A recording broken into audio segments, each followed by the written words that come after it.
Have you ever felt betrayed by someone close? Have you ever been knocked off the path you thought God had laid out for you? Today I'm going to share the story of Joseph with you. It's a story of betrayal, injustice, waiting, and after a very long wait, redemption. But more than anything, it's the story of a God who weaves hope into the darkest places. Joseph's story is recorded in Genesis chapters 37 through 50. It's the longest uninterrupted, focused narrative on a single person in the Bible until Jesus. Now, if your ears are perking up and you're wondering about like Moses and David, those are very long stories also in the Bible, but they're interrupted stories. So there's other things happening as the story progresses. For Joseph, it's the longest story in the Bible other than Jesus that is uninterrupted and focused on a single person. Joseph is an incredibly important person in the Bible. So let's get started. Joseph was his dad's favorite son. I want to start with a little backstory. Abraham, you probably know that name. He was the famous patriarch of the Hebrew Bible. His son was Isaac, and Isaac's son was Jacob. Jacob had an encounter with God in which God changed his name to Israel. And in this account, when you see the verses come up on the screen, you're going to see that the names Jacob and Israel are used interchangeably. It's the same person, just so you know. Jacob, or Israel, had 2 wives. He married a couple of sisters, Leah and Rachel. But Rachel was his favorite. And so because he favored the one sister over the other, but he was married to them both, there was lots of drama, lots of jealousy, lots of bitterness. It went on for decades in this family. They were literally sister wives, and it turns out it's always a bad idea. Leah had lots of kids right away. Rachel was barren. And Leah, because there was a jealousy there, she taunted her sister for not being able to bear children. And so before Joseph came along, Jacob had fathered 10 sons, but finally in their old age, Rachel got pregnant, had a baby. It was Joseph. And this is what the Bible records about Joseph and his relationship with his father. It says, "Now Israel loved Joseph more than any of his other sons because he was born when Jacob was old. So Jacob had made for him a long robe." Now, if you grew up in Sunday school, and I know many of you didn't, but if you grew up in Sunday school, you will remember this robe as the coat of many colors. Do you remember that phrase? Andrew Lloyd Webber called it the amazing Technicolor dream coat when he made a Broadway play about Joseph. And I don't know exactly what the coat looked like. There's a beautiful illustration of it up on the screen. It may have looked something like that. It might have been completely different, but it symbolized something. That robe symbolized favor and authority, a long-sleeved, multicolored garment that was usually reserved for royalty. That coat was special, but it also signified that Joseph was his dad's favorite. And so every time Joseph walked by his brothers, they were reminded that he was dad's favorite, and their bitterness grew. Joseph was a dreamer. Joseph would dream, vivid dreams, prophetic dreams that came from God. And in one dream, he and his brothers were binding sheaves of grain in the field, and his brothers' sheaves came before Joseph's sheaves and bowed down before him. In another dream, the sun and the moon and 11 stars all bowed before Joseph's star. And Joseph, a teenager, was eager to share these dreams with his family members, but instead of inspiring them, you remember our teaching on prophecy, it should always strengthen, encourage, and comfort, right? Instead of doing any of those things, these dreams, when Joseph shared them, enraged his brothers. In fact, the Bible says this: his brothers said to Joseph, "Will you really be our king and rule over us?" And so they hated him even more because of the dreams that he told them. And so as this teenage boy, Joseph was excited that God was giving him these prophetic dreams, but he wasn't very savvy in how to share it with his family members. And so he was betrayed by his brothers. The family lived in Hebron. I made a map here for you, and this is on the back of your notes too. The family lived in Hebron, and one day Israel, Joseph's dad, sent Joseph to go on a mission to find out how his brothers were doing in tending the sheep. The brothers were in Shechem. By the way, Salem is here. This is the old ancient term for Jerusalem, was there. And so Joseph would have had to travel on foot through Salem, through Bethel, all the way to Shechem. It was about the same distance as walking from Bozeman to Big Timber. It was a long ways. I don't know about you, but when I have heard this story or read this story in the Bible and he's sent out, I'm thinking he has to go over to the next farm to find his brothers. No, he traveled many, many miles to get there. He's traveling on foot over rough terrain alone. He got to Shechem. The brothers weren't there. And so somebody told him that they'd seen them in the area of Dothan, another 20 miles where Joseph finally found the brothers. They saw him coming from a distance, his colorful robe making him easy to spot. And the brothers said to each other, "Here comes the big dreamer." They seized him, they stripped off his robe, they threw him into a dry cistern. If you don't know what a cistern is, it's a pit in the ground used for storing water. And some of the brothers wanted to kill him. They settled on selling him to a caravan of slave travelers, slave traders who randomly came by. They sold Joseph for 20 pieces of silver.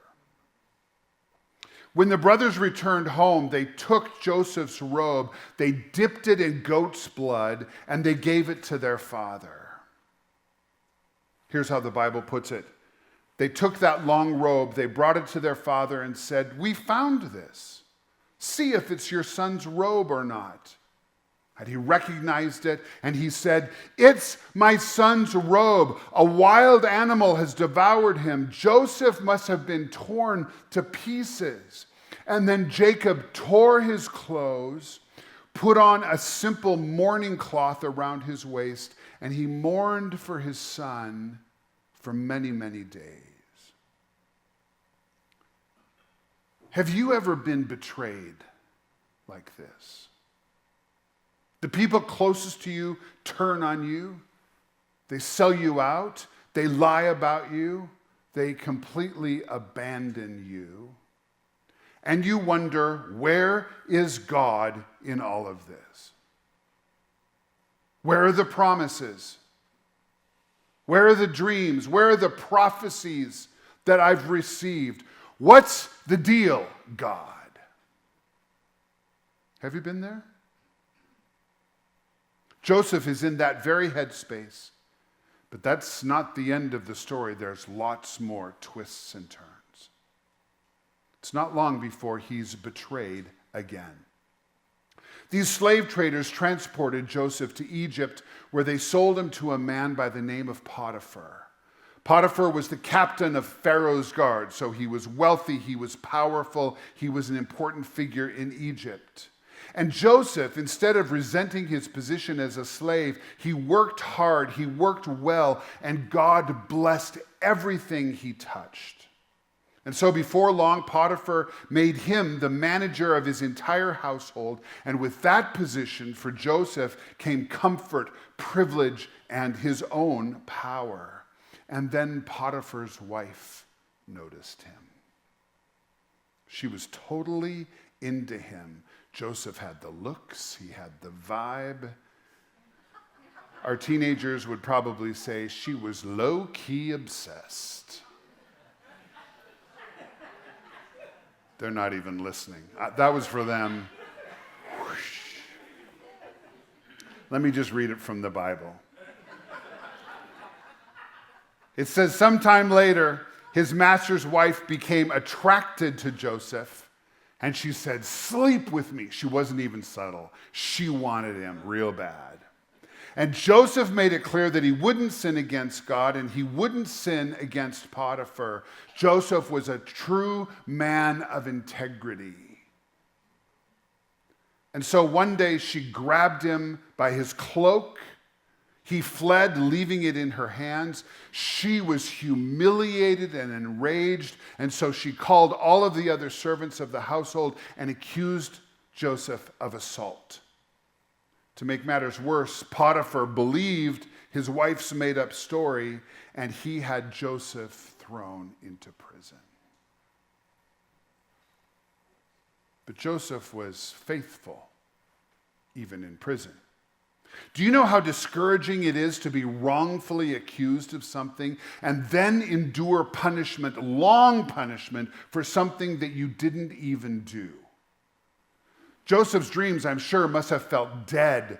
However, the Lord was with Joseph and remained loyal to him.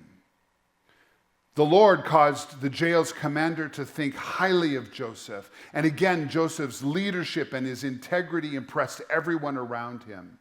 And so the warden put Joseph in charge of all of the prisoners. And God gave him influence again. Two of his fellow prisoners happened to be people who were thrown into prison from Pharaoh's own household. They were having troubling dreams. They were prophetic dreams. And Joseph gave them the interpretation, the meaning of the dreams. One of the prisoner, he was the cupbearer to Pharaoh. He had a dream that Joseph interpreted to mean he was going to be restored back into his position in Pharaoh's household. And Joseph asked him to remember him when he got to Pharaoh. The dream came true. The cupbearer went back to work for Pharaoh, but he forgot about Joseph. And Joseph sat in prison for 2 more long years. But now Pharaoh is dreaming. One night, Pharaoh dreamed about 7 fat cows being eaten by 7 thin cows. And then 7 plump heads of grain were swallowed by 7 thin heads of grain. And nobody in Pharaoh's court could interpret the dream. And then the cupbearer had this aha moment. There's this guy back in jail that knows how to interpret dreams. So Pharaoh calls Joseph out of jail and asks him to interpret this dream. And Joseph gives Pharaoh an accurate interpretation. He said the dream means there are going to be 7 years of abundance, 7 years of fatness, followed by 7 years of famine. And Joseph advised Pharaoh to begin stockpiling food for those 7 years of famine. And Pharaoh recognized that this interpretation came from Joseph's God, whose name is Yahweh. And he elevated Joseph to become second in command over all of Egypt. Is this the most unlikely story you've ever heard? Second in command over all of Egypt. Now, I want to make a side note right here because when I was studying, I had this question. Is there any record of Joseph in all of the archaeological digs that have been made in Egypt? Have you ever wondered that? Have you ever asked yourself that question? Here's the truth. Egyptian records don't mention Joseph by name, which would be consistent with this fact. Egyptian scribes often omitted events that implied that the pharaohs were dependent on foreign leaders. But archaeology supports details of Joseph's stories. Archaeologists have found massive granaries for storing grain. There's large swaths of evidence of Semitic people living in Egypt at that time, and there was a centralized grain distribution system. that Joseph was in charge for, his name has just been expunged from the Egyptian record. So history supports this biblical account. Isn't that cool? Joseph was 30 years old when he assumed this position as Pharaoh's right-hand man, and it might have seemed surprising to everybody that such a young man would be elevated to this kind of position. They arranged for Joseph to be married. He was married to the daughter of the priest of On, which is also known in the Greek world as Heliopolis. I think that's modern Cairo. That's who Joseph married. And life was good for Joseph. But you know what? The memories didn't go away. All that betrayal, all that heartache, all that hurt, and the questions of where was God in all of it. The amazing Technicolor Dreamcoat was long gone, and now Joseph wore royal robes. And then the prophecies are fulfilled. Under Joseph's leadership, Egypt stockpiled grain, and when the famine came, it came hard. It didn't just strike Egypt, it extended all the way up to Canaan, where Joseph's family still lived. And back in Canaan, Joseph's father Jacob heard that there was grain in Egypt, and so he sent his sons who had betrayed their younger brother, he sent those very sons to Egypt to buy food. And here's where I want to pick it up from the Bible text. Genesis 42 says, "As for Joseph, he was the land's governor, and he was the one that was selling grain to all the land's people.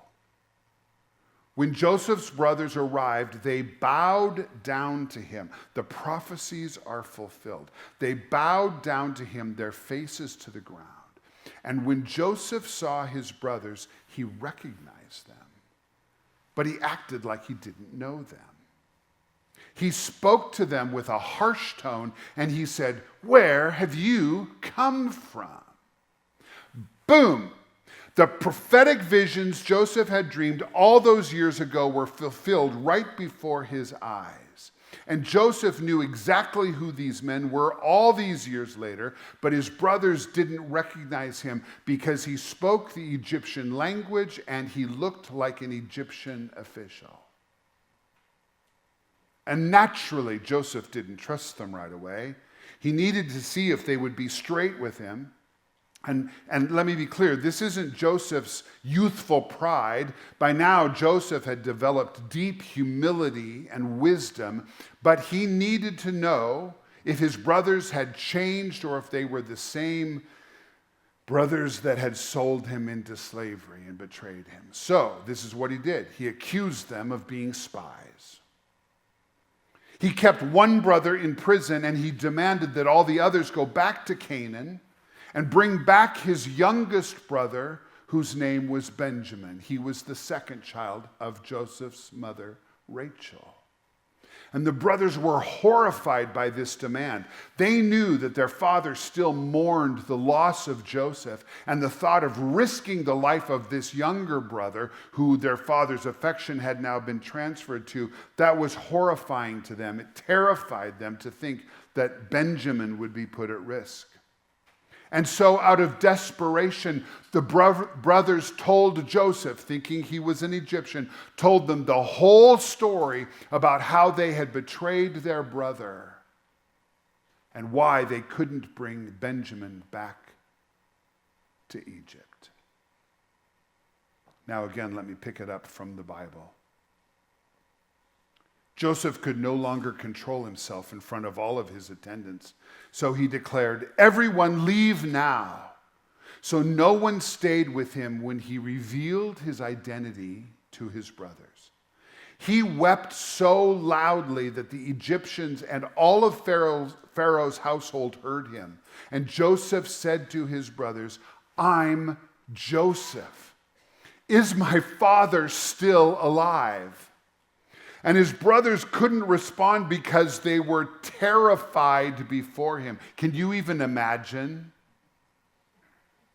Joseph said to his brothers, "Come closer to me." And they moved closer. He said, "I'm your brother Joseph, the one you sold to Egypt. Now, don't be upset and don't be angry with yourselves that you sold me here. Actually, God sent me before you to save lives." We've already had 2 years of famine in the land, and there are 5 years left without planting, without harvesting. God sent me before you to make sure you would survive and to rescue your lives in an amazing way. You didn't send me here. It was God who made me a father to Pharaoh, a master of his entire household, and ruler of the whole land of Egypt. Question. Do you think you could have this much trust in God? Can you see God at work in your situation in spite of somebody else's evil intentions?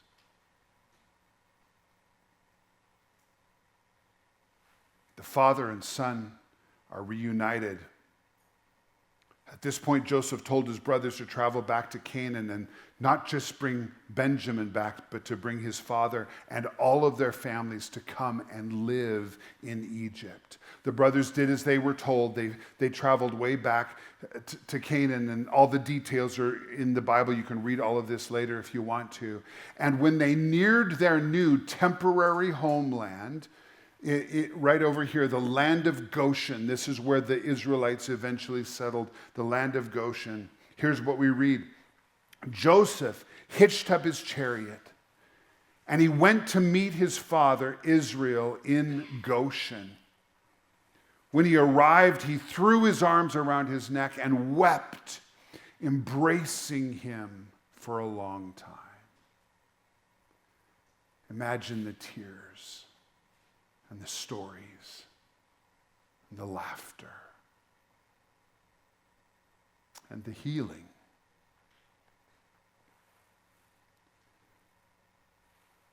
What those brothers had thought was the end of Joseph's story had become the beginning of a story of redemption. Years later, after Joseph's father had died, his brothers were terrified that Joseph was going to take revenge on them for their awful behavior. And this is what Joseph said to them. You planned something bad for me, but God produced something good. I want you to just let that sink in. You planned something bad for me, but God produced something good. Can I invite you to just take a personal inventory and think about the times in your life when somebody has done you wrong? It might have been a coworker or a boss or a spouse, a best friend, a family member. And you know they had evil intent. It wasn't just a mistake. They intended harm for you. Is it possible that God could take that situation and twist it and use it for your benefit and maybe even the benefit of many, many people, even generations that would follow you? Is it possible that God is that creative and that powerful and that good?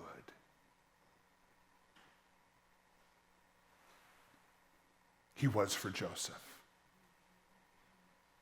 He has been for me.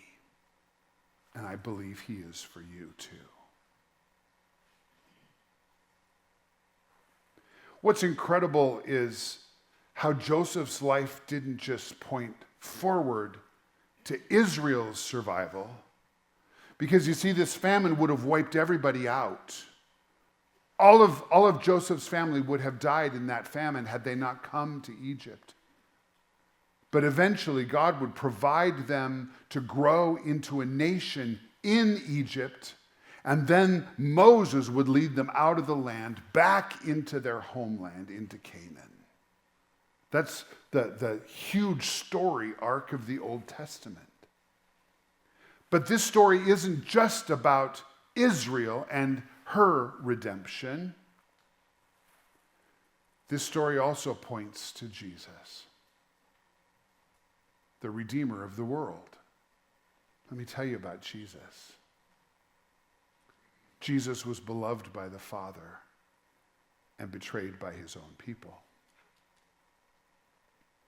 Jesus was sold for 30 pieces of silver, which was the going rate for a slave in his day. Jesus was falsely accused, but he remained faithful. Jesus was raised up to a throne, and Jesus offers you and me forgiveness instead of revenge.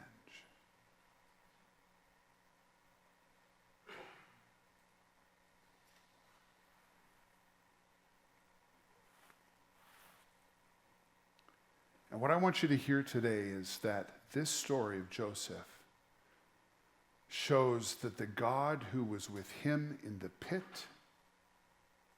and kept his promises is the same God who's with you today.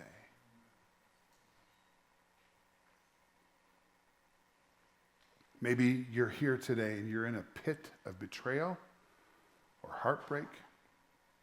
Maybe you're in a prison of sorts and you're just waiting, and time goes on and on and on, and you're just waiting. Maybe you feel forgotten. What I want to tell you today is you can trust God, because what people intended for evil, God will use for good. It's the promise for you. It's the promise for me.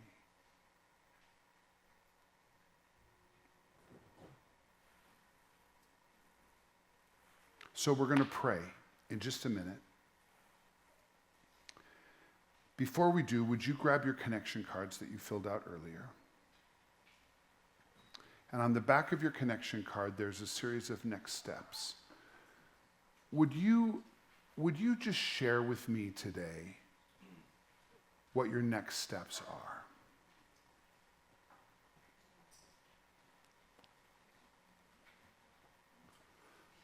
The first one is, I have decided to follow Jesus today.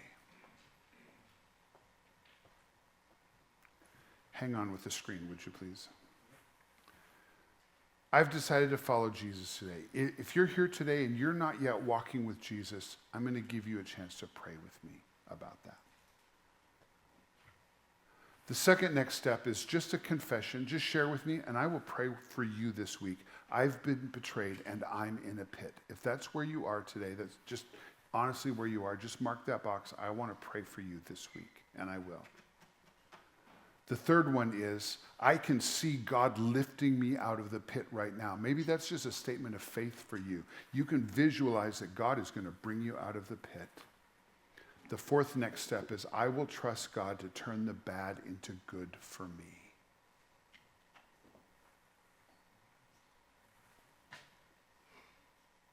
Got your next steps?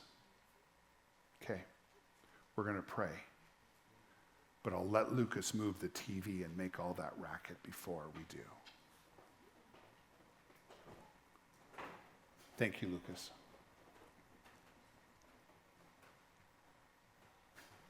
Okay, pray with me, would you?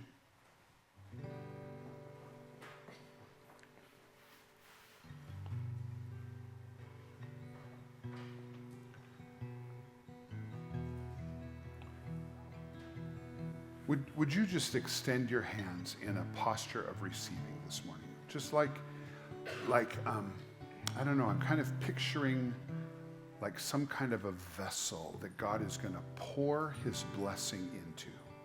So you're just getting ready to catch the outpouring of what God's going to do into your life. Jesus, here we are today. Many of us are in a pit. Many of us have been hurt with unspeakable, indescribable pain.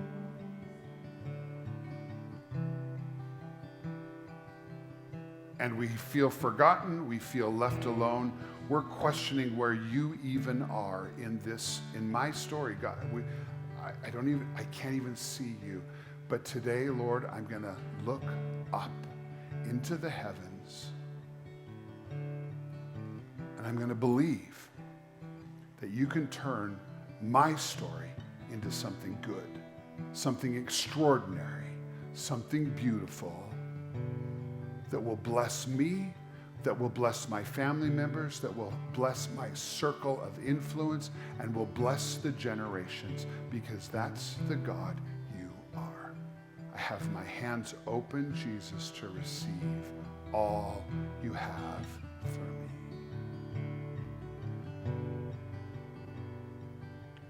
Everybody in the room, will you just say, yes, Lord? I receive it. Now, for anybody that marked their card that you want to begin following Jesus today, can we all pray along with anybody who's coming to Jesus today? I'm not going to make you raise your hand today or any of that. I just want to lead you in a prayer. So pray this out loud with me, would you? Lord Jesus Christ, thank you for loving me. Thank you for giving me good promises. I'm coming to you today in faith. Wash me clean, Jesus. Change my heart. Change my life. I'm going to follow you from this point forward.